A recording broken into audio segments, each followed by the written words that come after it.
Donc ce soir, on est tous réunis pour José Arribas, père, qu'il y a le fils Junior à côté. Il va parler plus longtemps que moi, je crois. Et surtout sur l'ouvrage que Bernard Verret a fait sur José Arribas, qui est très intéressant. Je pense qu'il y en a beaucoup qui ont dû le lire. Et on va passer un petit moment ensemble sur José Arribas, sa vie et tout ça. Voilà. Ce soir, donc, nous allons parler de José Arribas, un homme qui a eu une vie rocambolesque, bien sûr, mais qui a surtout été un entraîneur de génie. Et des entraîneurs de génie, il n'y en a pas beaucoup. Il a créé un style, il a créé un art de jouer, il a créé un art de vivre, on peut dire. Arribas a inventé le jeu à la nantaise. Le jeu à la nantaise qui a été en vogue pendant 4 décennies, de 1960, son arrivée à Nantes, jusqu'en 2001, quand Reynald Denouex a été licencié du FC Nantes. Parce que Arribas a fait des héritiers, deux, qui ont été Coco Ciodo et Reynald Denouex. Et on peut dire que pendant 40 ans, ou presque 40 ans, car il y a eu des parenthèses qui n'ont pas été toujours enchantées, notamment celle de Blažević, Nantes a été un club à part dans le paysage du football français. Il n'y a qu'ici qu'on jouait à un tel football. Il n'y a qu'ici qu'on jouait autant collectif. Et des entraîneurs qui ont inventé des styles de jeu, il y en a peu, très peu. On peut remonter à Hugo Malz, qui a inventé le Wunderteam autrichien dans les années 30. Après, il y a eu Gustav Seb, qui a inventé la Hongrie. Il y a eu Albert Batteux, qui a inventé le football à la rémoise. Et c'est le seul autre entraîneur français qui a fait un style de jeu. Il y a eu Valéry Lobanovsky, qui a inventé le Dynamo de Kiev et l'Ukraine.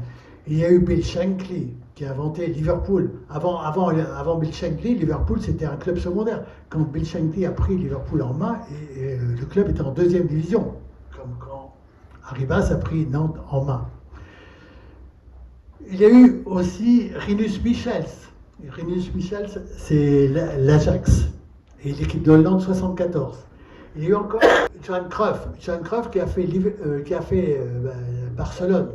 Avant Cruyff, qui arrive à Barcelone en 88, Barcelone c'est rien. C'est un club comme les autres. Un club qui joue un football de muerte souvent. Alors qu'avec Cruyff, il a tout changé. Cruyff qui était un peu l'héritier de Rinus Michels, d'ailleurs. Et Cruyff qui a eu également un autre héritier qui s'appelle Pep Guardiola, bien sûr. Si on regarde tous ces entraîneurs, on s'aperçoit qu'il y a souvent un point commun. Rinus Michels est né en 1928. C'est-à-dire qu'en 1944, il a 16 ans, il traverse la famine d'Amsterdam, une famine terrible. Gustav Seb était un Hongrois. Il est venu travailler à l'usine de Boulogne-Billancourt pour gagner sa vie quand il était jeune. Albert Batteux est originaire d'une fratrie de 14 enfants. Ciodo a également travaillé dans une usine, au Batignolles, à Cholet. On s'aperçoit donc, Shankly est descendu dans la mine à 14 ans. On s'aperçoit que tous ces entraîneurs ont eu une adolescence souvent difficile et qu'ils ont souvent aussi, dans leur adolescence, eu besoin de se serrer les coudes. Et ce football-là, ce football de collectif, en quelque sorte, on va le retrouver chez eux. On donne, on reçoit. Et c'est un peu le symbole du football nantais, du football d'Arribas. C'est un football de passe, un football collectif, un football technique. Par exemple, Arribas n'allait pas insister sur le physique. Il disait que le physique, ça servait à être à égalité avec les autres. Mais quand on avait le physique, ensuite, ce qui faisait la différence, c'était la technique et l'intelligence. Quand vous avez des idiots dans les tribunes qui vous mettent des banderoles, mouiller le maillot, mais mouiller le maillot, ça veut dire quoi? Ça veut dire quoi? S'ils réfléchissaient un peu, ils diraient jouez intelligemment, faites-vous des passes, mouiller le maillot, c'est la moindre des choses, non? Et vous en avez dans les tribunes, des gens qui ont de ça. qu'est-ce que ça veut dire mouiller le maillot? N'importe qui. Vous, moi, on peut mouiller le maillot, oui. Mais faire des passes, jouer techniquement, ça, on ne peut pas. Et si Arribas a eu cette adolescence difficile, on peut la raconter. Arribas est né à Bilbao en 1921, le 16 janvier. Il a donc, en 1936, quand éclate la guerre d'Espagne, il a 15 ans. Son père penche du côté des Républicains. Il a une petite entreprise qui fabrique des crayons. Il aide les Républicains, il leur porte des vivres. Et en 1936, la République espagnole est attaquée par un général Franco, qui part du Maroc avec des troupes sanguinaires et qui vont remonter toute l'Espagne. L'Andalousie est vite prise, parce que l'Andalousie ne résiste pas beaucoup. Franco a tout pour lui. Franco, il a l'église, il a les propriétaires terriens, il a tous les riches avec lui. Il a aussi Hitler et Mussolini. Ceux qui sont espagnols le savent mieux que moi, bien sûr. Et en 1937, en avril 1937, c'est Guernica. Guernica, c'est-à-dire que les troupes s'approchent quand même de Bilbao. Et à ce moment-là, le père Arribas décide de faire évacuer sa famille de la ville. Il la sent en danger. Il achète 4 places sur un bateau. Ils sont 5 en réalité dans la famille, il achète 4 car il décide lui de rester. Quand ils arrivent au port de Bilbao, il n'y a plus que 3 places dans le bateau concerné. Donc il n'y a que 3 membres de la famille qui partent. Sa femme d'Arribas et ses 2 filles. Et José, lui, attend sur le quai. Son père lui trouve finalement une place dans un autre bateau qui démarre, le Stancroft, il s'appelle. C'est un vieux rafio. Il s'entasse là-dedans à 1850. Alors que à 500, il aurait été archi plein le bateau. Quand ils sont partis de Bilbao, donc dans le premier bateau partent la mère et les 2 filles. Dans le deuxième bateau part José. Le père Arribas, c'est le grand-père de José, est resté sur le quai. Ils se sont dit bonsoir. Ils ne se sont jamais revus.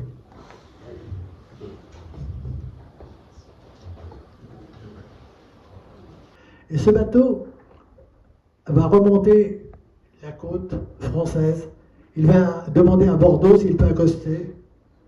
À Bordeaux, on va lui dire, des immigrés, on en a assez ici. Il va aller à La Rochelle, à La Palisse. À La Palisse, on va lui dire, des immigrés, on en a assez ici. Ils sont mauvais, ils ne sont pas lavés, ils transportent peut-être des maladies. Le bateau va encore remonter et il va venir jusqu'à Nantes. Et à Nantes, qui à l'époque est une cité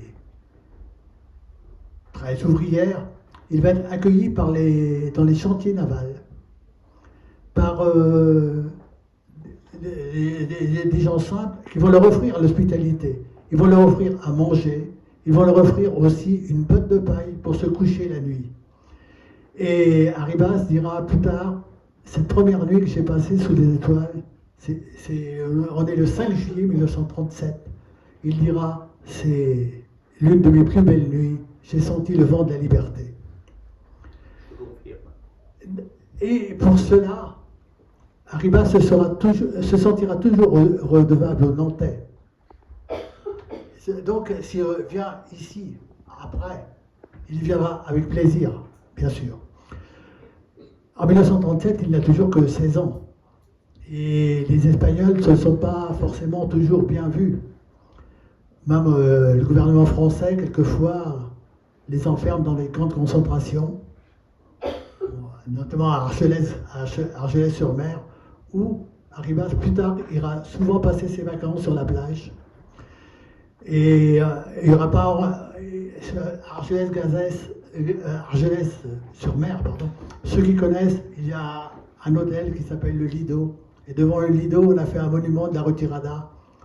Il a fallu attendre Manuel Valls pour que ce monument soit érigé. C'est-à-dire beaucoup d'années.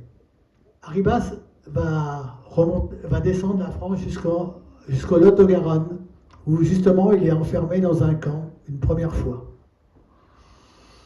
Mais il sent bien qu'il ne faut pas rester là, même s'il est jeune. Et avec quelques copains, il s'enfuit du camp. Il faut bien, car les gendarmes les traquent très vite. La France, à ce moment-là, est sous le gouvernement de Pétain, bien sûr. Pas encore, mais pas loin, pardon. En 40, Pétain, on va attendre 40. Mais la France a trahi quand même l'Espagne, enfin la République espagnole, car elle lui avait juré qu'elle soutiendrait contre Franco, et puis c'est une promesse qui n'a jamais été tenue. Les Espagnols, la République espagnole, attendent encore l'aide de la France. C'est le poète John Perse, qui à ce moment-là était sous le nom d'Alexis Léger, qui était le ministre des Affaires étrangères, qui n'a pas voulu que la France aide l'Espagne. Et puis ensuite, il y a eu les accords de Munich avec Daladier, c'est encore pire. Alors que, je vous le rappelle, pour Guernica, Hitler et Mussolini, eux, n'avaient pas hésité. Donc, Arribas est dans un camp, à Lot-et-Garonne, il s'enfuit avec des copains, il travaille dans des fermes, ils font des vendanges plus tard, et ils arrivent à Bordeaux où ils retrouvent sa mère, qui s'était échappée de Bilbao dans le premier bateau, et ses sœurs. Mais il faut bien vivre quand même. Alors pour vivre, il va travailler sur les docks, il devient docker. Et il y a une équipe de foot des dockers, et il se distingue déjà. Si bien qu'il y a un dirigeant de club qui s'appelle Étolier. Étolier, c'est une ville sur l'estuaire de la Gironde, qui lui propose de venir jouer chez lui. Il y va. Il devient à ce moment-là aussi plongeur dans un café à Cap-Breton. Seulement un jour, il y a les gendarmes qui viennent dans ce café et qui disent au patron « Il a bien la vaisselle, là, ton gars ». José Arribas a compris qu'il valait mieux partir. José Arribas a appris beaucoup le français. D'abord, il a eu ici un professeur de français, donc nous étions déjà en 1960. Il a appris beaucoup de français en lisant les journaux. Et il lisait tous les comptes rendus de matchs. Et c'est comme ça qu'il a appris beaucoup le français. Un jour, quand il était dans le train, qu'il l'emmenait dans les camps de concentration du Lot-et-Garonne, il y avait un journal qui... De rétention, disait-on. Oui, il y avait Bernès, c'était quand même du... Il y avait un journal qui traînait sur la banquette, et il y avait une partie espagnole dans laquelle on disait que des avis de recherche en quelque sorte. Et il a vu qu'il était recherché par quelqu'un de sa famille, et quelqu'un de sa famille, c'était sa mère, qui donc était à Bordeaux. C'est comme ça qu'il l'a retrouvé, quoi. Oui. C'est comme ça qu'il l'a retrouvé. C'est pour ça qu'il allait à Bordeaux. C'est pour ça qu'il allait à Bordeaux. Donc il s'en va, et il trouve encore un autre club, Saint-Jean d'Angély, où il connaît un autre réfugié espagnol qui est Salvador Artigas. Salvador Artigas sera plus tard l'entraîneur de Bordeaux. Il y aura un antagonisme forcené entre Bordeaux et Nantes, mais jamais entre les deux entraîneurs, car jamais Arribas oubliera Artigas, et vice-versa. Et ils se voueront une estime réciproque. Et, footballistiquement, ils seront ennemis en quelque sorte, mais humainement, ils resteront toujours très proches. Il ne faut pas oublier aussi cette notion dans la lutte entre Bordeaux et Nantes.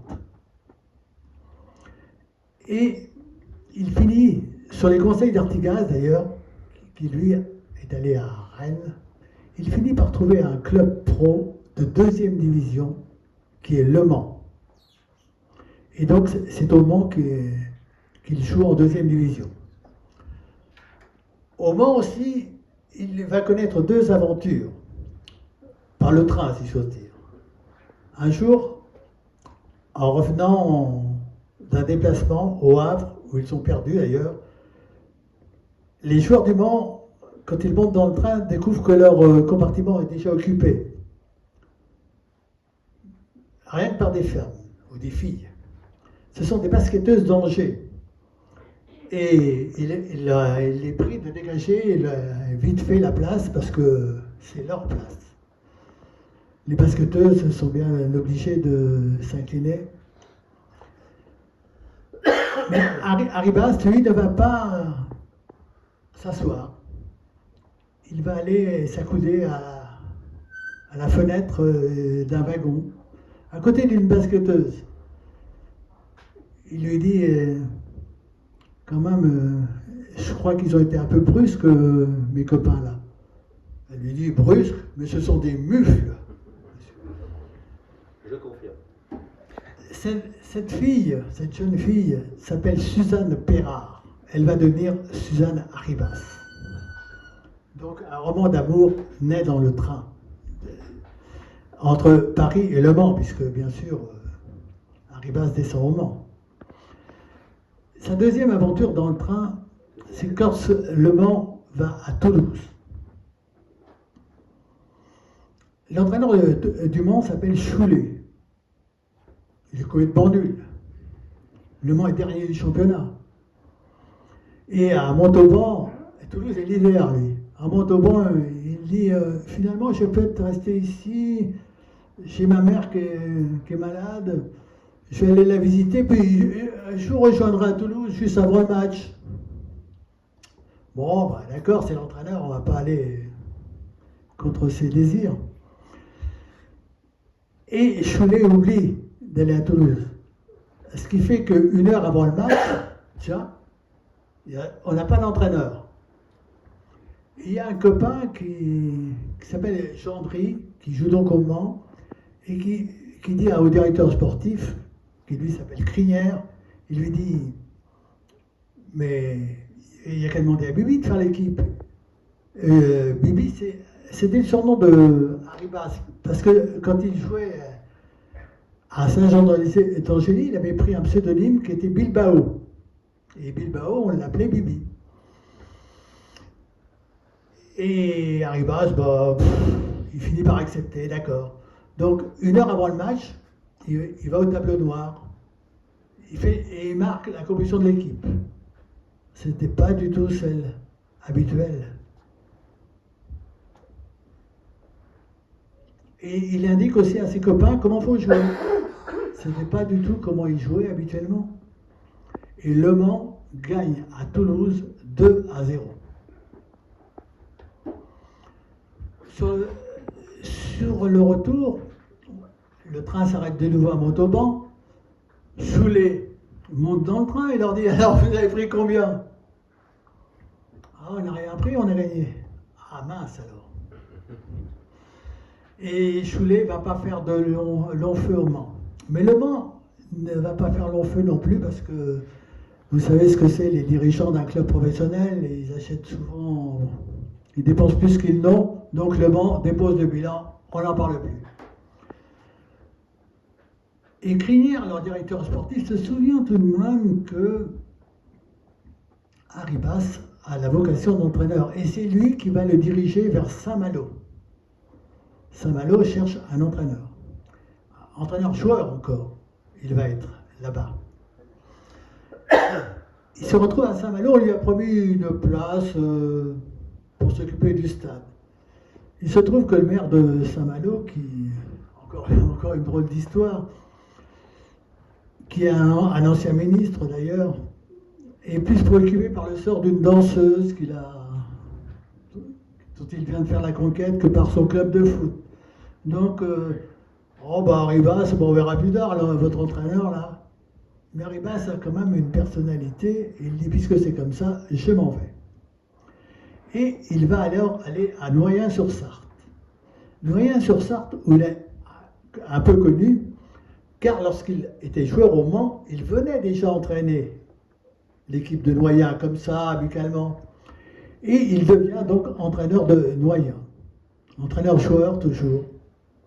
Il ouvre aussi un café D'abord un petit café que le président lui a acheté.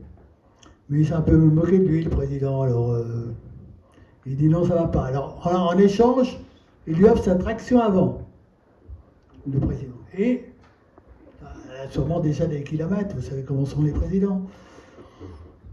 Et Arribas va voyager longtemps avec cette traction avant, une 15 chevaux Citroën. C'est avec elle qu'il viendra à Nantes. Et il achète un autre café qui s'appelle La Coupole, qui existe toujours d'ailleurs à Noyant. Et il entraîne le club. Il le fait monter jusqu'en division d'honneur. Et c'est à ce moment-là que commence une autre histoire, c'est celle du FC Nantes. Le FC Nantes en 1960 est au 36e dessous. Il a toujours été entraîné par des brels, il faut le dire. Qu'est-ce que c'est le FC Nantes à l'époque? C'est un club qui achète des joueurs, qui les revend, qui essaie de faire du commerce, qui change d'entraîneur comme de chemise. Un jour c'est lui, un jour c'est l'autre. Ils ont fait venir des vedettes vénantes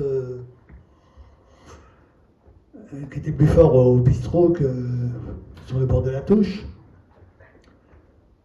Et son président est bien embêté parce que les caisses à ce jeu-là se sont vidées, évidemment.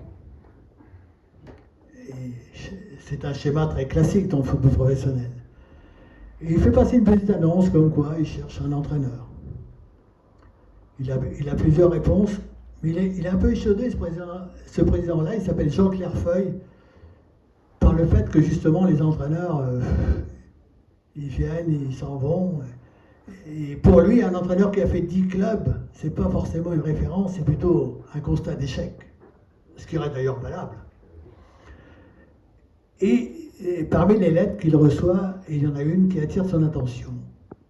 C'est celle d'un homme qu'il ne connaît pas, il n'a jamais entendu parler, mais qui ne lui parle pas de son salaire. Il ne dit pas combien, il ne dit pas j'ai fait ci, j'ai fait ça. Parce que les entraîneurs qui disent j'ai fait ci, j'ai fait ça, en principe, ils n'ont rien fait. Donc, il y parle par contre de plan de jeu, de politique suivie.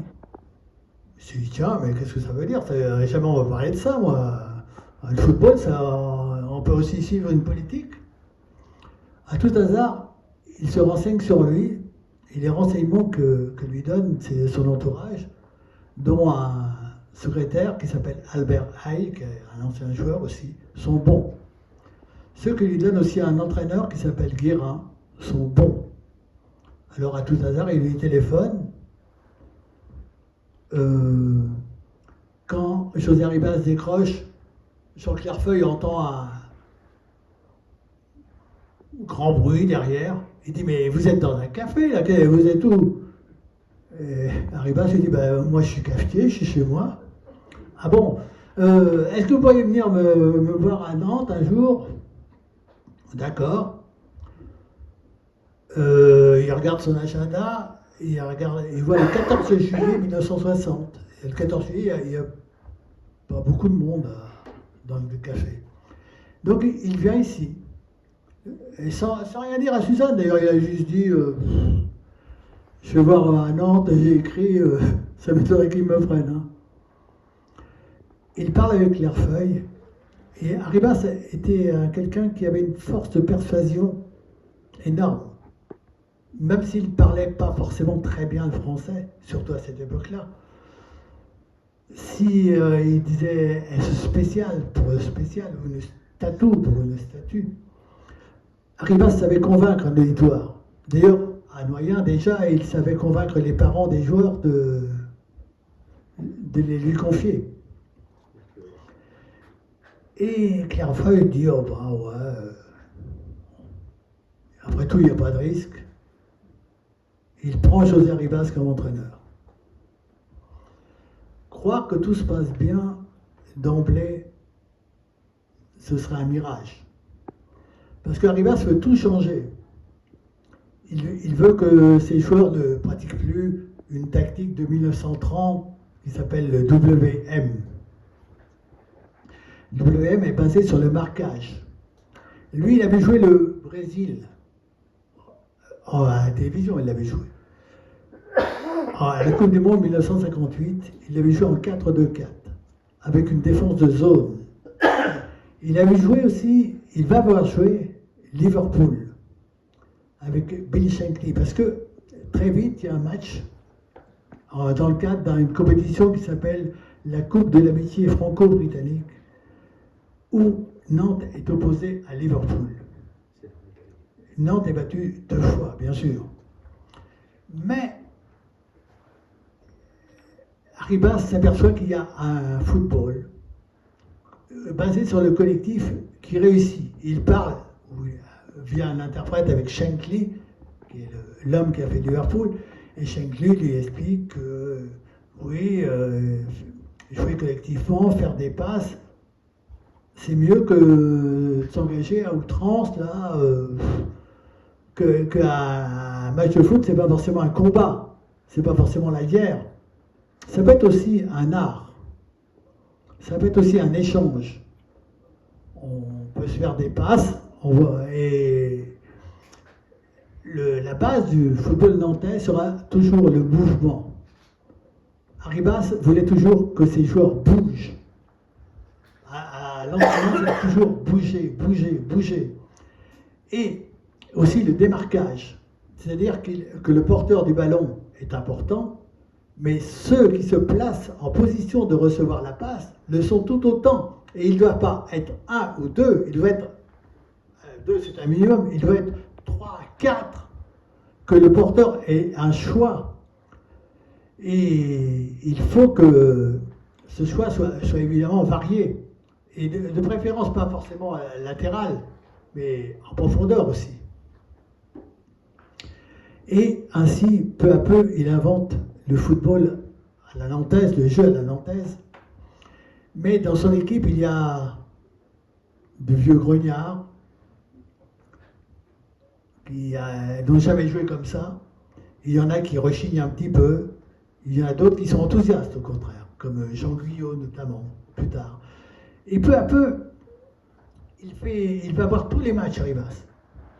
Tous les dimanches, il est sur le stade et il repère des joueurs. Il en fait venir. Parmi les jeunes, les premiers jeunes, c'est Eon, c'est Coco Ciodo, c'est Condé. Comment on recrute un joueur? Un entraîneur aujourd'hui, il fait son entraînement, puis il se barre, il s'en va, il ne connaît plus rien, il ne connaît plus personne, il a plein d'adjoints. Arribas, à la fin d'une séance d'entraînement, il va voir son président, il dit « Président, j'ai entendu parler d'un bon joueur là, à Blois, il s'appelle Gondé. » Donc Clairefeuille lui dit bah, « On y va cet après-midi, on va aller le voir cet après-midi. » Et il passe au domicile d'Arribas, Suzanne prépare les sandwichs, et voilà notre président et notre entraîneur partis à Blois, comme ça, et qui vont aller convaincre Condé de signer, et convaincre surtout son père, car à ce moment-là, c'est pas rien de convaincre des parents de joueurs de confier leur fils à un club. Aujourd'hui, les parents, ils viennent en pleurant « Prenez mon fils, prenez mon fils !» À cette époque-là, Gondé, son père était docteur, il dit « Mais le football professionnel, vous croyez qu'il va gagner sa vie dans le football professionnel ?» Arribas lui dit, de toute façon, il risque rien. Et donc, Gondé va signer à Nantes. Que les entraîneurs d'aujourd'hui prennent leçon là-dessus. Les entraîneurs d'aujourd'hui, qu'est-ce qu'ils veulent, au fond? Gagner le maximum d'argent en travaillant le moins possible. Je sais, nous sommes plusieurs dans ce cas-là. Mais c'est aussi pour ça qu'ils se cassent la gueule. Pour ça qu'ils sont virés sans arrêt. On ne peut pas aussi... ne rien vouloir faire, alors que les entraîneurs comme Arribas, donc, faisaient tout. Vous avez d'autres entraîneurs qui faisaient ça, avec des conceptions parfois opposées. Un gars comme Giroud aussi allait voir les joueurs lui-même. Il n'avait pas besoin d'un directeur sportif, il n'avait pas besoin d'une cellule de détection, il est assez grand. Et donc, Arribas arrive à marier ses joueurs, les vieux briscards et les jeunes. Pas toujours. Un jour, le Nantes va à Boulogne. L'histoire est connue, archi connue. Et Nantes encaisse 10 buts.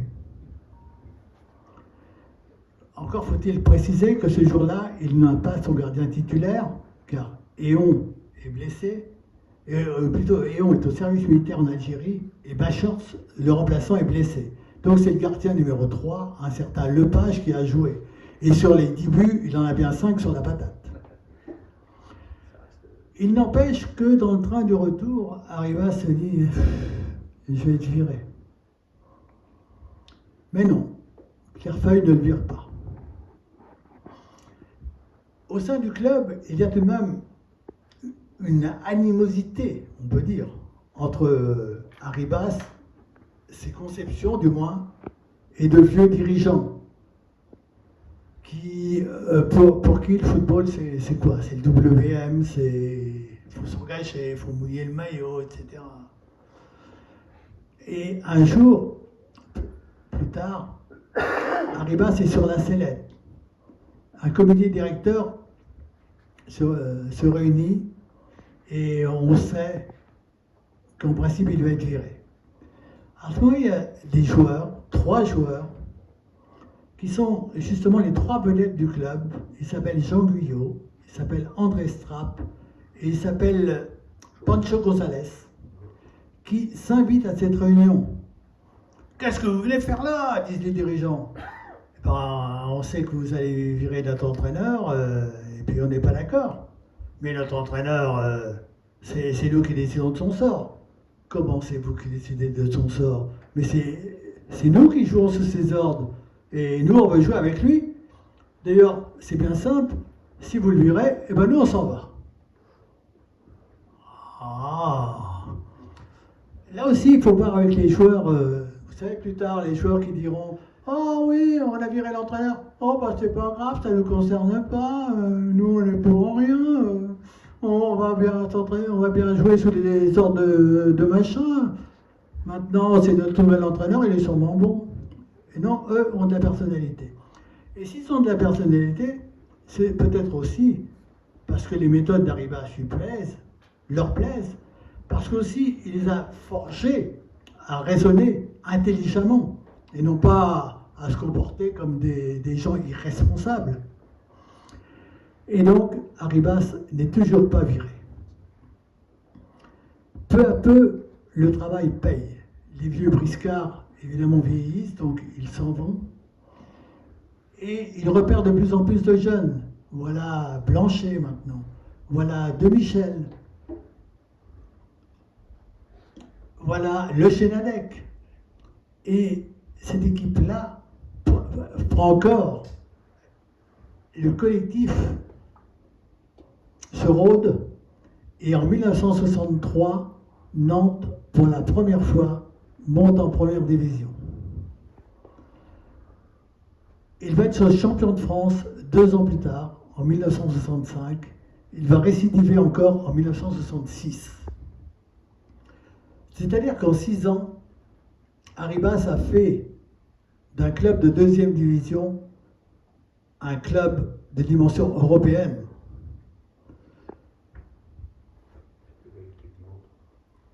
Peut-être cette équipe de 66, qui a été renforcée, qui a vu l'arrivée d'autres joueurs, comme Budzinski notamment, est peut-être la plus belle qui ait jamais eu à Nantes. Je n'en sais rien.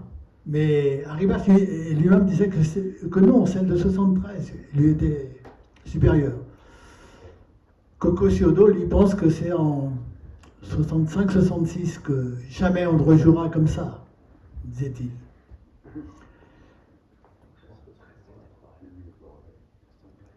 Et donc, Nantes est au sommet.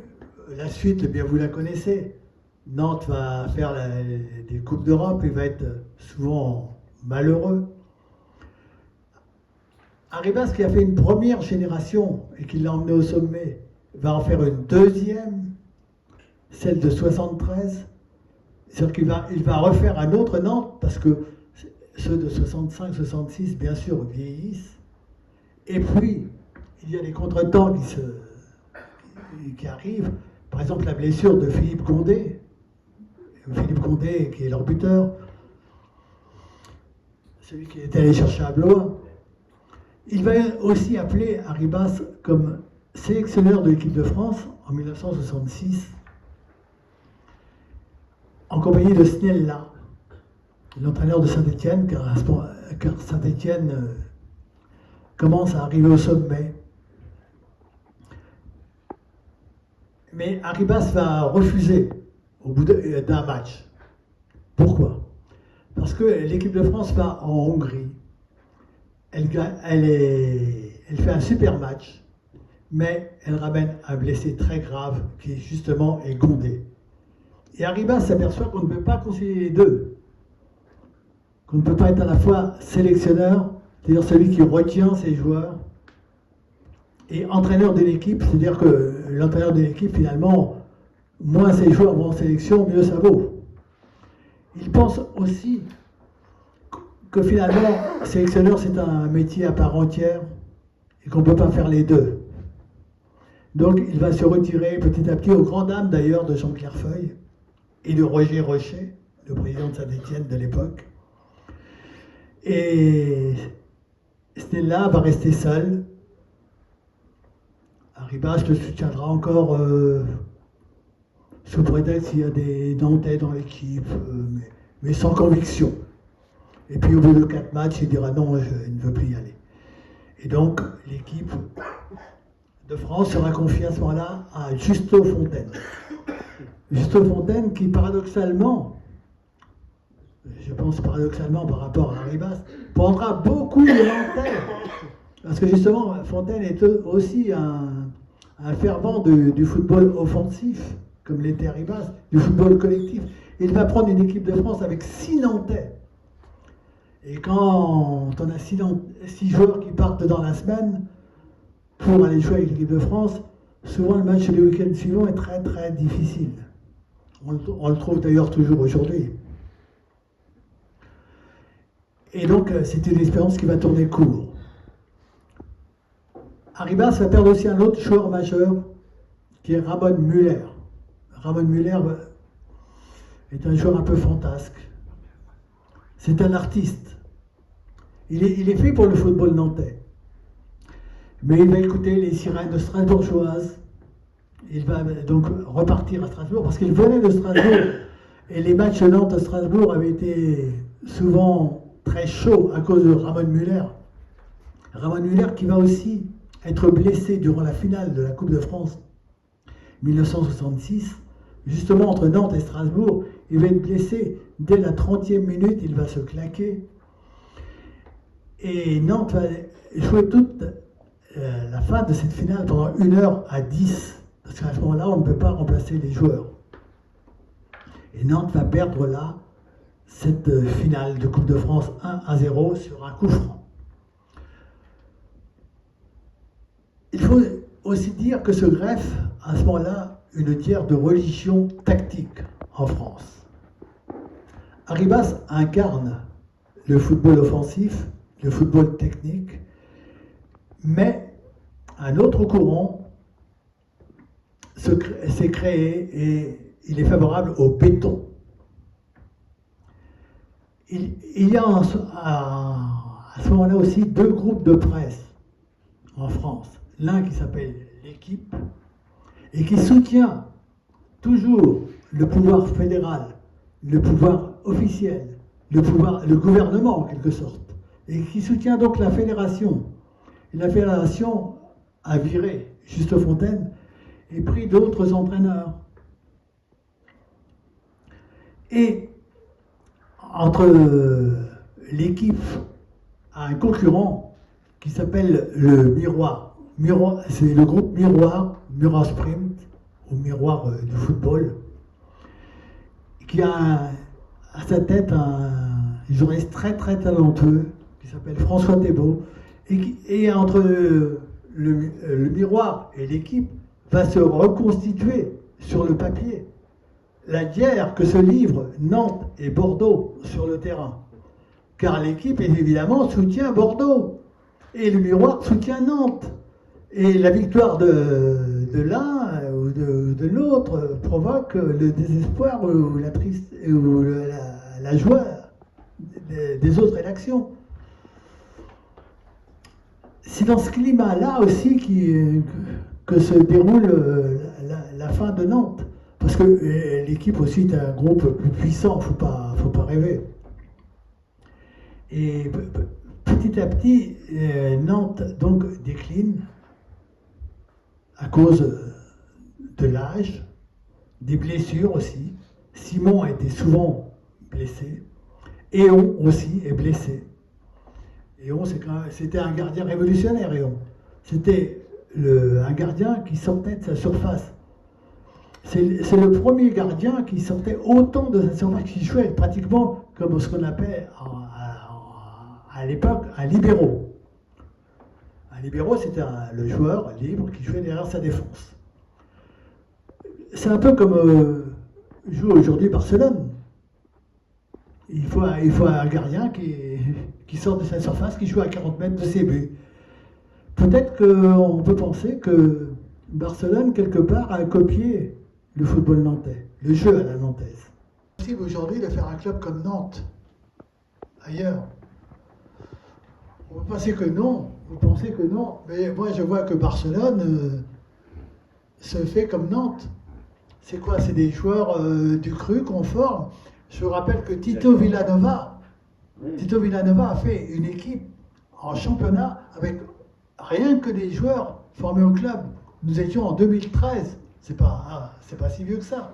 Et Tito Villanova aurait sûrement été un grand entraîneur, bon, il a disparu. On peut parler un peu de tactique, si vous le voulez. Dans le football à la rémoise, inventé par Albert Batteux, il fallait être absolument maître du ballon. Mais Reims est tombé sur un adversaire, sur un os en quelque sorte, qui était Nîmes. Nîmes qui était entraîné par Kader Firoud. Et Nîmes, c'était on se masse tous en défense, on dégage n'importe où, et il y a un mec qui va courir, c'était pas Mbappé à l'époque, c'était Akesbi, et qui va aller marquer tout seul. C'était en quelque sorte la maîtrise des espaces. Alors Arribas a réussi à faire à la fois la maîtrise du ballon, de la possession et la maîtrise des espaces. Il l'a fait comment? En faisant avancer sa défense. On appelait ça la défense en ligne. La défense en ligne, c'est faire tomber l'adversaire dans le piège du hors-jeu, mais sans le tendre. Il y va tout seul, l'adversaire. C'est-à-dire c'est une tactique positive. On monte, on resserre les lignes de l'équipe, donc les passes deviennent de plus en plus précises. C'est comme ça que procède en ce moment le FC Barcelone. C'est la défense en ligne. La défense en ligne a été inventée par un autre entraîneur qui s'appelle Pierre Sinibaldi, qui bizarrement a joué un an à Nantes, qui a été un grand joueur de Reims aussi. Donc Pierre Sinibaldi avait connu Batteux, il n'a pas connu Arribas. Et Pierre Sinibaldi avait mis cette tactique au point à Anderlecht. Et Anderlecht, à cette époque-là, a ridiculisé par exemple le Real Madrid. Donc, Arribas était un chercheur. Un entraîneur, c'est toujours un chercheur. Toujours, il cherche. Puis il y a celui qui trouve aussi. Parce qu'il y a celui qui cherche et qui ne trouve rien. Arribas, il trouvait. Donc c'était un génie. Ciodo disait, il le dit encore d'ailleurs, avec lui, c'était toujours le jeu, J-E-U. C'était pas moi, personnellement, j'ai marqué un but. Même, vous entendez encore aujourd'hui des joueurs, leur équipe a pris 5-1. Oh ben moi, j'ai pas fait un mauvais match, j'ai même marqué un but. Mais non, ça ne passait pas à Nantes. Un jour, Jean Guyot, l'un de ceux qu'on vous a cités tout à l'heure, qui avait donc défendu Arribas, avait marqué en demi-finale de Coupe de France. Un journaliste s'approche et lui dit « Oh, il est bien ton but ». Il se retourne et lui dit « Ça n'a aucune importance qui a marqué. L'important, c'est qu'il y ait eu but. Le reste, je m'en fiche. » Peu de joueurs aujourd'hui raisonneraient comme ça. Parce qu'on ne les a pas habitués non plus à raisonner comme ça. Parce qu'on les a habitués à des statistiques individuelles. Regardez, par exemple, je pense, ils se mettent des soutiens-gorge maintenant, les joueurs. Ils appellent ça des capteurs de performance. Et à la fin, mais les entraîneurs supportent ça en plus. Et même, il y en a qui sont pour, parce qu'ils sont tellement limités dans leur expression footballistique qu'ils essayent de reporter sur des statistiques comme ça leur incompétence. Alors, à la fin, il y a un gars, parce que c'est pas l'entraîneur, il le fait pas lui-même, hein, il y a un gars qui ramasse les soutiens-gorge, qui lit les statistiques. Tiens, un tel a couru tant de kilomètres. Ah oui, ça lui fait une belle avance d'avoir couru tant de kilomètres. Il faudrait mieux qu'il ait fait tant de passes justes. Mais encore une fois, là aussi, il y a les statistiques, on a fait tant de passes. Oui, mais où? Une passe latérale à 5 mètres, c'est pas une passe en profondeur qui arrive juste devant le joueur, à la seconde, au centième de seconde qu'il faut, au point précis. C'est ça qu'il faut apprendre. Le football à la nantaise, c'est aussi le lien, ou le lien, comme vous voulez, les deux, qui existe entre deux joueurs. C'est la qualité de la passe entre deux joueurs d'abord, puis ensuite on en met un troisième, puis ensuite un quatrième, et puis ensuite un cinquième. Et c'est comme ça qu'on fait une équipe. C'est pas par l'opération du Saint-Esprit, c'est pas un tel a couru tant de kilomètres, qu'est-ce qu'on a à foutre de ça? Qu'un tel a couru. Et c'est repris par les télés qui évidemment savent pas trop quoi faire, ils commettent. Ah, un tel a couru tel kilomètre. Oui. Il a joué comment? Ah, bah je sais pas. Hein. C'est ça aussi le football individualiste. La notion que, en ce moment, prend le football. C'est l'image de la société. Je dis c'est l'image de la société. C'est à l'image de la société, tout à fait. Tout à fait. On est la société de plus en plus individualiste. Et le football en est le reflet, c'est vrai, c'est tout à fait.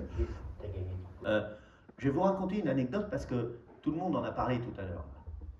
Quand l'équipe championne 65, 64, 66, parce que 64, 65, 65, 66 va jouer en Afrique du Nord, il faisait des tournées. Papa préparait l'équipe de 71, la future équipe de 73, tout ça et tout. Avec les Bass, les Henri Michel, les Blauette, Bernard Blanchet, Gabi de Michel, etc., etc. Dans leur bagage, ça se fait plus maintenant, il y a des questions de moyens et tout ça, mais dans leur bagage, ils amènent des gars qui étaient bientôt aspirants, des gars qui étaient avec Coco, t'avais Amis, t'avais Baron Kelly, t'avais Omar Chanoun, t'avais Pékou, et tout ça. Et ils font la tournée avec des anecdotes mémorables. En Algérie, les gamins n'avaient pas le droit de rentrer dans le stade. Les flics les chassaient à coups de bâton. Alors, est-ce que papa se souvenait de tas de choses et tout? Ils ramènent des ballons à l'hôtel, ils enlèvent les ballons des sacs et ils mettent des gamins dans les sacs. Ils rentrent dans le stade avec des gamins dans le sac pour pas qu'ils prennent des coups de bâton. Ça, c'était aussi le FC Nantes. Tu vois, ça, c'est des anecdotes. C'est-à-dire qu'ils n'avaient pratiquement pas de ballon pour s'échauffer parce qu'ils avaient mis chacun un gamin pour qu'ils puissent aller voir le match. Tu vois l'esprit? Donc nous étions avec notre équipe de Nantes qui vieillit, qui est diminuée par des blessures. Et donc en 70, on arrive à une fin de cycle, les années 68, 70. En 70, Nantes va encore en finale de la Coupe de France. Il aurait mieux fait de rester à Nantes d'ailleurs, parce qu'il ramasse 5-0. Mais Arribas a formé aussi un autre entraîneur derrière lui qui s'appelle Ciodo et qui va peu à peu lui amener des joueurs qu'il va lui-même superviser. Il a fait venir aussi, c'est aussi Arribas qui a fait venir Denoex au club. Et Arribas va réussir ce tour de force donc de mettre en route une deuxième génération de joueurs. Cette deuxième génération, c'est celle des Rampillon, des Jean-Paul Bertrand de Man. Oui, oui. C'est celle de Sanoun, de Denouex aussi, de Léo, d'Henri Michel, bien sûr. Henri Michel qu'ils sont allés chercher dès 1966. De Michel Pêche. Tussaud un peu plus tard. Tussaud, c'est un peu plus tard. Et Eric Mas, lui, est venu. Il vient en 72 pour remplacer Paul Courtin qui a été blessé. Paul Courtin, il s'est blessé. Tout le monde connaît l'histoire. Il y avait la photo de l'équipe. Et Courtin s'accroupit pour la photo. Et puis son genou se déboîte. Et puis voilà. Et puis il n'a jamais vraiment rejoué. C'est une histoire archi connue, ça. D'une grande richesse humaine. Et Paul Courtin, oui. Et c'est sûrement un joueur qui a raté sa carrière. Pas volontairement, hein, mais il l'a raté parce que justement à cause de cette blessure. Et donc cette deuxième génération, formée par Arribas, va arriver au titre de champion de France 73. Ils vont aller aussi, eux, en finale de Coupe de France. Eux, ils vont se faire voler par un arbitre qui s'appelle Robert qui accorde à 2 buts marqués de la main, à Bernard Lacombe, mais comme c'est le deuxième et il pèse plus lourd que celui qui est marqué ensuite par Kwekou, parce que Kwekou c'est seulement dans les tout derniers instants de la partie, donc ça n'a plus d'importance. Et Wörth, ce qui a souvent été considéré comme un grand arbitre, sous prétexte qu'il courait aussi vite que les joueurs. C'est pas ce qu'on lui demande. Et cette équipe de 73 va hélas aussi se faire surprendre en Ligue des Champions, en Coupe d'Europe, on dit à l'époque, par une équipe norvégienne qui s'appelle Vesle et par un joueur qui s'appelle Nordegard. Là aussi, c'est une histoire abracadabrante. Nordegard s'apprête à sortir. Il demande à sortir tellement il est exténué. Il s'approche du banc de touche. Mais son entraîneur n'a pas encore dit quel était son remplaçant. L'arbitre n'a rien vu. Il y a un de ses défenseurs à Nordegard qui dégage. Le ballon tombe devant ses pieds. Il le prend, il s'avance et il bat Bertrand de Man. 1-0. Vesle est qualifié. Ils avaient fait 2-2 à la Ligue. Donc cette équipe de Nantes ne réussit pas en Coupe d'Europe, réussit mal. Même si les années suivantes, ils vont quand même réussir plusieurs performances contre des équipes de l'Est. Et puis, un autre adversaire est né, après Bordeaux, c'est Saint-Étienne. Et la rivalité entre Nantes et Saint-Étienne monte et atteint aussi son paroxysme. Là aussi, ce sont des équipes qui jouent un football très différent. Saint-Étienne n'emploie pas des arguments aussi violents que ceux de Bordeaux dans le temps, mais quand même des arguments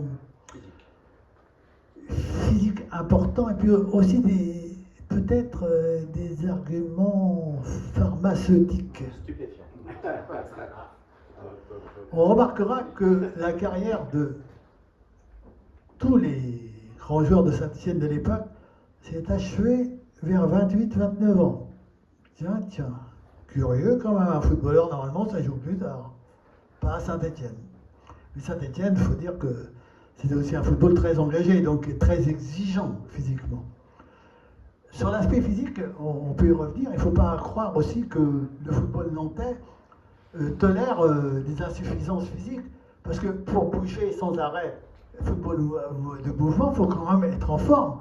Être en forme, c'est la moindre des choses, mais il faut l'acquérir, il ne faut pas dédaigner.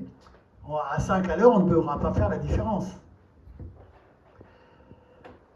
Et en 75, Nantes n'est pas champion. En 76 non plus, alors qu'il aurait peut-être pu l'être, mais en 76, il est victime de contretemps, notamment de Saint-Étienne. Il y a Bargas qui perd son calme aussi, qui se fait expulser, qui va être suspendu 3 mois. Et Bargas, à l'époque, était un joueur important. Et ce qui fait que Saint-Étienne est champion de France en 76, que Nantes ne l'est pas. Et qu'il se trouve des dirigeants pour dire à Ribas quand même, si on joue à la Stéphanoise, ça n'intéresse pas Ribas de jouer à la Stéphanoise. Ribas préfère mourir avec ses idées que vivre avec des idées des autres, surtout quand elles sont relativement mauvaises. Donc on propose à Ribas un contrat d'1 an. Il est là depuis 16 ans. On lui propose un contrat d'1 an. Pourquoi? Demande-t-il. Oh, parce qu'on verra dans 1 an. Vous voulez dire qu'il faut que je fasse mes preuves? Ben, on n'a pas dit ça, mais enfin, oui. Ça se passe au cours d'une réunion. Ribas, il dit 1 an, ça ne me va pas. Et il s'en va. Fontenot, qui est devenu président du club, essaie de le retenir, mais non, il est parti. Fontenot est un homme qui était un bon président, mais qui était relativement faible tout de même, qui n'avait pas une grosse personnalité. Par contre, ils ont un vice-président à Nantes qui a une forte personnalité. Il s'appelle Claude Simonet. Et vous savez bien qu'il va faire son chemin, M. Simonet. Il va même acheter il va même boire du Romanée Conti aux frais de la fédération. Et c'est lui aussi qui va empêcher que Ciodo soit nommé entraîneur à la succession d'Arribas. Quand José Arribas part, il est persuadé que Ciodo va prendre l'équipe. Et Ciodo est aussi persuadé qu'il va prendre l'équipe. Elle lui revenait normalement. Mais Monsieur Simonet a un copain de régiment. Et son copain de régiment, il s'appelle Jean-Vincent. Et c'est lui qui va imposer Jean-Vincent. Je ne veux pas dire que Jean-Vincent était un mauvais entraîneur. C'était pas quelqu'un de très très gentil. C'était un gagneur. Mais ce n'était pas l'envergure de Ciodo. Donc on peut penser que Nantes a perdu du temps là. Même si avec Vincent, il a gagné des trophées, dont la Coupe de France 79 et le titre en 77 et en 80. Donc on ne va pas enterrer Jean-Vincent. Mais il a pris la place de Ciodo quand même. Et on peut penser que Ciodo aurait fait au moins aussi bien.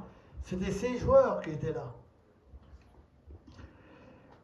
Arribas a eu des propositions de Strasbourg et de Marseille. Il va à Marseille. C'était une erreur. Il le reconnaît d'ailleurs facilement. À Marseille, il faut obtenir des résultats en 3 mois. Arribas, ce n'est pas un entraîneur qui est fait pour obtenir des résultats en 3 mois. Il est fait pour le travail de longue haleine. Il est fait pour jouer au football. Marseille, ce qu'on veut, c'est des résultats. Le football, à la manière, on s'en fout.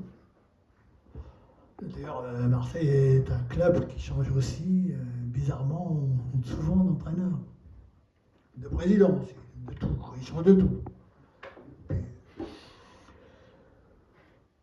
Donc, au bout de quelques mois, à Marseille, ça ne fonctionne plus. Ils se font éliminer par un club amateur, la Paillade de Montpellier. Et ce soir-là, Arribas, cette fois, est viré. Il n'y a aucun joueur pour prendre sa défense. À Marseille, jamais un joueur ne va prendre la défense d'un entraîneur, non. On n'est pas éduqué comme ça à Marseille.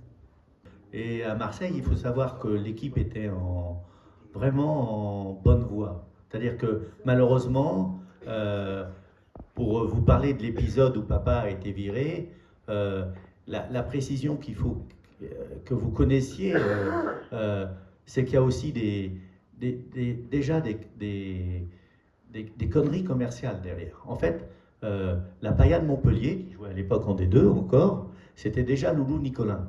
Alors maintenant, Loulou Nicolin, paix à son âme, un personnage truculent, voilà, on ne pouvait pas dire qu'il n'aimait pas le football, mais Loulou Nicolin, à l'époque, son truc, c'était pas que les poubelles, que les trucs Veolia et comment ça s'appelle, ceux qui passent chez nous, hein, quand c'est pas la communauté urbaine, c'est souvent les poubelles de Loulou Nicolin, tout ça. Mais à part le football, son truc, c'était le cinéma. C'est-à-dire qu'il avait des cinémas, des boîtes de cinéma, voilà. Je flambe, la carte bleue dans le maillot, très bien, mais les poubelles, le cinéma, les médias, tout ça. Or, le président de l'Olympique de Marseille, à l'époque, s'appelait Méric, et il était dans le cinéma. Et donc, c'était un match assez tôt dans les Coupes de France, le championnat n'était pas terminé, l'OM était 12e, mais il y avait encore de la place, et l'équipe commençait à prendre forme.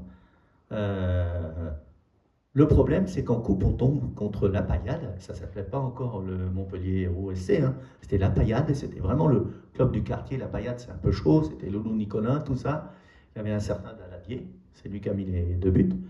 Après, il est parti jouer à Monaco, tout ça, je ne sais pas. Mais en tout cas, le match à ne pas perdre, c'était le match entre le président Nicolin et le président Méric, parce que les deux étaient opposés en termes de cinéma.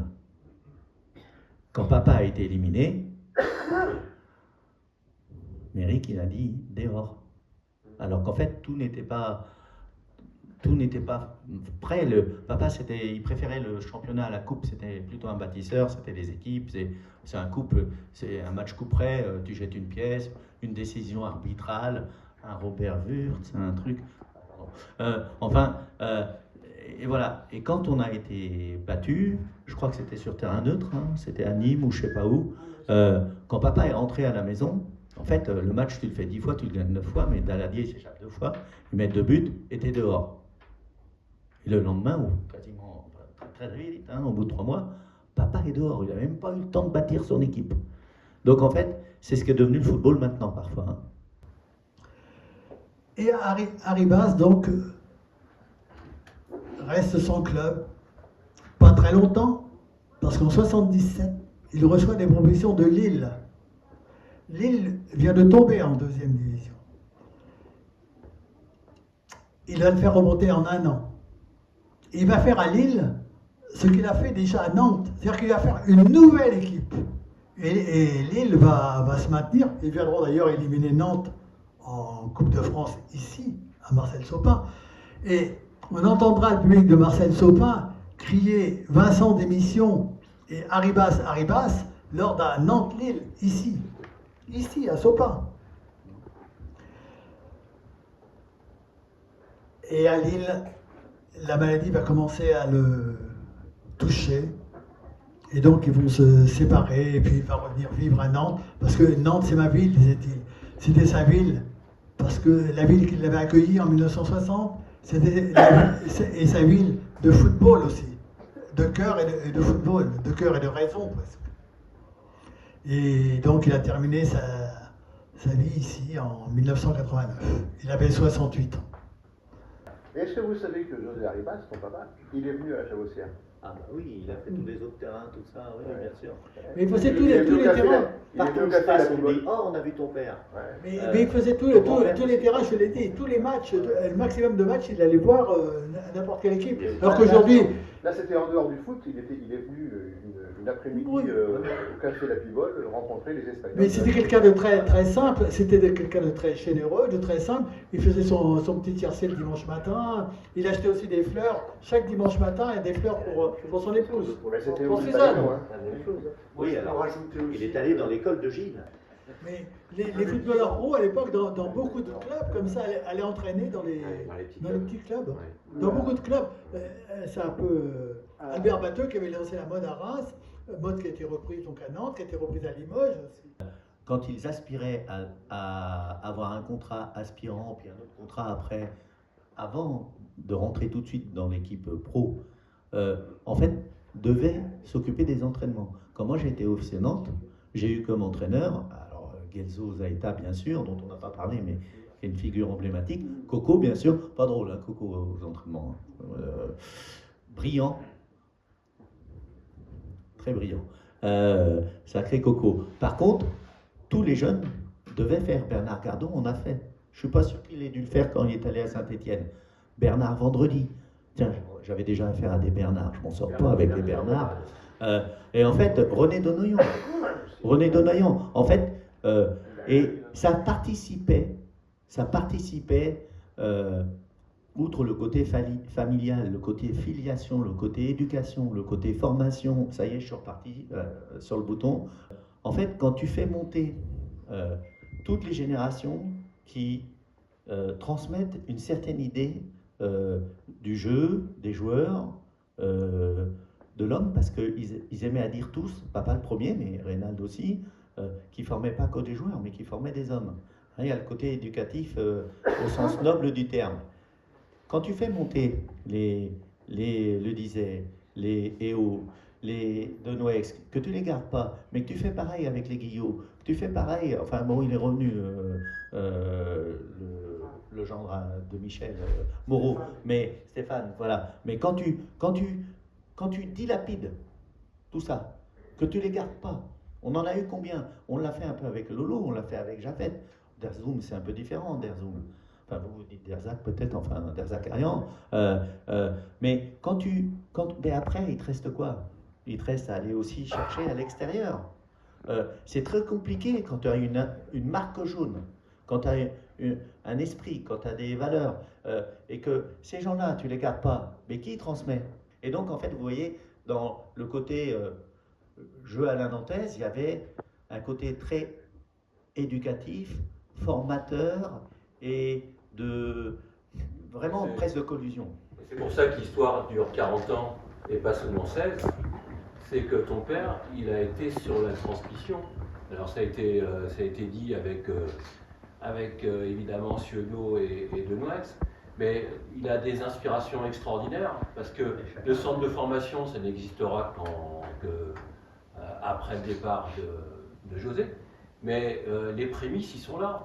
Hein. C'est-à-dire que Denouex, il ne vient pas par hasard. Ça existe avant. Hein. Les prémices, prémices, met déjà en place son système de scouts. Aujourd'hui, on appellerait ça des scouts, mais en gros, c'est des dirigeants bénévoles qui sont dans les clubs, notamment Denouex. Il vient parce que son président lui dit « Ah, bah, il y a une formation. » En fait, c'est pas une formation, c'était une semaine à Pâques, hein, où on faisait venir en principe, à 80% c'était des locaux, mais parfois tu avais des gens qui arrivaient d'un peu plus loin. Et là, il observait effectivement les dangers avec Jean-Marc Guillou. C'est celui qui a loupé. Ils ont loupé.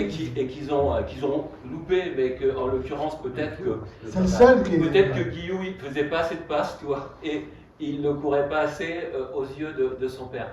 Mais moi, je voulais insister là-dessus. C'est un architecte, d'accord, mais c'est aussi un bâtisseur.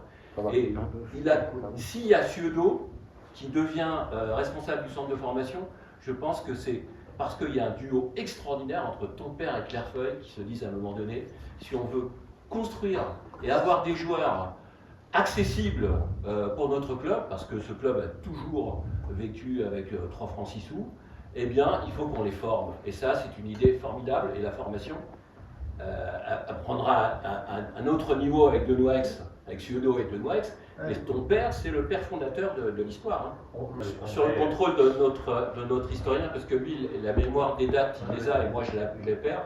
Mais je crois que l'année 69, c'est une année extraordinaire. Pourquoi? Parce qu'il y a 2 choix qui sont faits, qui vont être très structurants pour le club après. Tu as raison, c'est Budzinski pour le directeur sportif, et pour le centre de formation qui n'existe pas. Oui. Pour la formation et pour prendre en charge l'école de foot, parce que Ciodo restait entraîneur de l'équipe réserve, c'est le choix de Ciodo pour être le formateur du club. Et ça, je pense que ce duo, parce que quand il y a des grands entraîneurs, il y a aussi en même temps des grands dirigeants.